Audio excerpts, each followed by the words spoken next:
The New Orleans Saints take to the road over 500, alone in first in the NFC South. Tyson in trouble, and the ball comes out. Bajan fumbles, it's still loose. Werner scoops it up for the Saints. They are now 5-4 and take on the 5-4 Vikings, Minnesota riding a 4-game winning streak.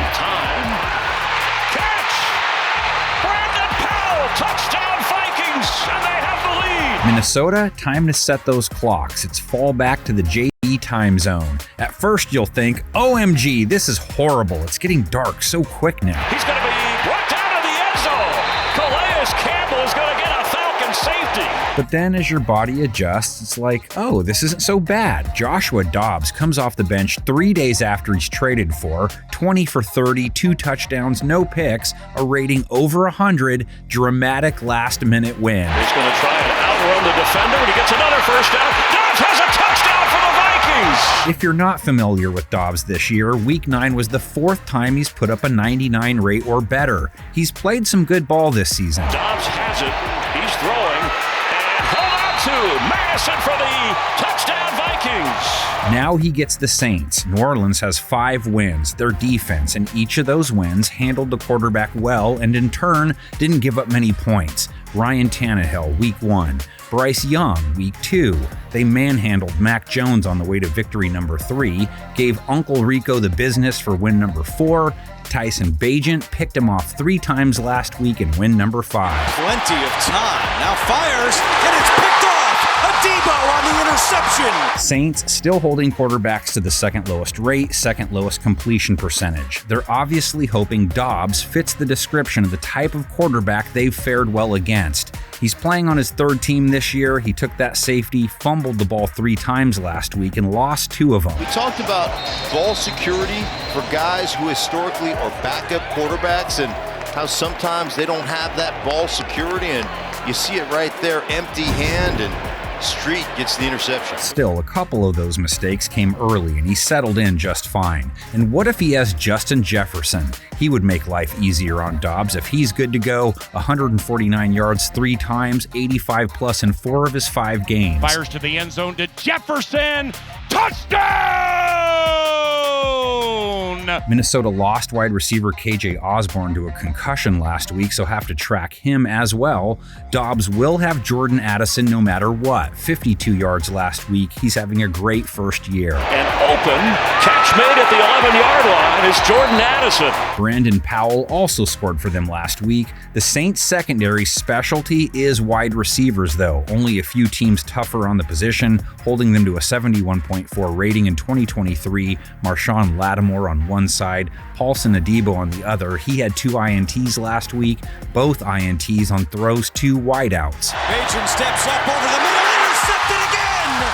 And that's Adebo again! The position the Saints struggled with last week and for the season, tight end. They gave up 2 touchdowns to Cole Kmet. Bajan looking deep for Cole Kmet. Oh, what a catch! Kmet goes up to get it, and it's a touchdown for the Bears! So here comes TJ Hawkinson, 69 yards last week to make Gronk proud. Only has 2 games under 50 yards this season. And this is what you need. When your offense is struggling, you can't run the ball.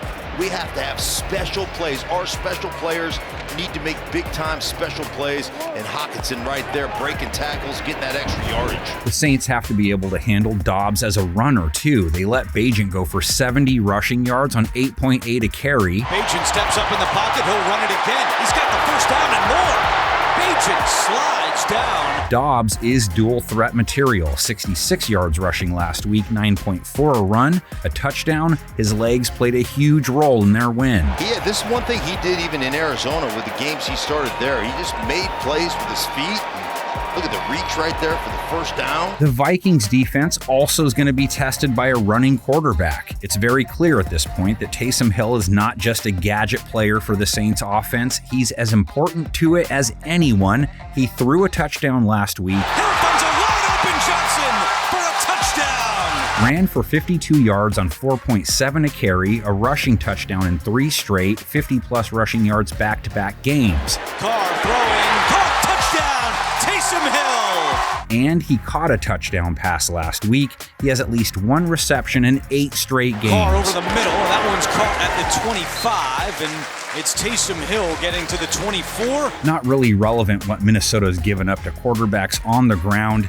Hill is 100% unique, being his yards don't usually come off broken plays. How Minnesota plays a quarterback's arm, more relevant. They held Taylor Heineke to a 75.3 rating and picked him off last week. Heineke comes out throwing. That's intercepted. Byron Murphy Jr. with the pick. They have not played the pass as well for the year, though. Now they set their sights on Derek Carr, a rating near 110 in Week 9, 2 touchdowns, no picks. Carr standing in there and out of the end zone, and it's caught for a touchdown. Chris Olave. Only 211 yards, just 6.2 yards per attempt, but clean enough. 4 touchdowns, no interceptions the last 2 games, 100-plus rating in both. Throwing deep down the middle, looking for Rashid Shaheed. Catch. See you later. Bye. Touchdown. Chris Olave, his most targeted pass catcher, 46 yards last week. Odd, that's back-to-back 46-yard games. 46 to 96 yards in his last 4. First down over the middle, and he's got Chris Olave for a first, and boy, would they like to get him going. Michael Thomas, 0 yards last week. Rashid Shaheed, only 22. Carr mixes in tight ends Juwan Johnson and Foster Moreau. Johnson scored last week, yards minimal though. Alvin Kamara is as likely to see balls thrown his way as anyone. 44 plus in 3 straight games, 5 plus targets in 5 of 6 games he's played in. Carr stands in there and finds the open man for a first down. That's Kamara. The Vikings held Bijan Robinson to 8 yards on 4 targets. Only 3 teams have allowed fewer receiving yards to running backs this season. Tyler Algier back into running back. The pitch to Robinson from the other side. Runs into some traffic. This game is one of the better Week 10 matchups. 2 teams over 500. Hit the comments section with who moves to 6-4, which team is back to even Steven. Let's get some panel of 10 action.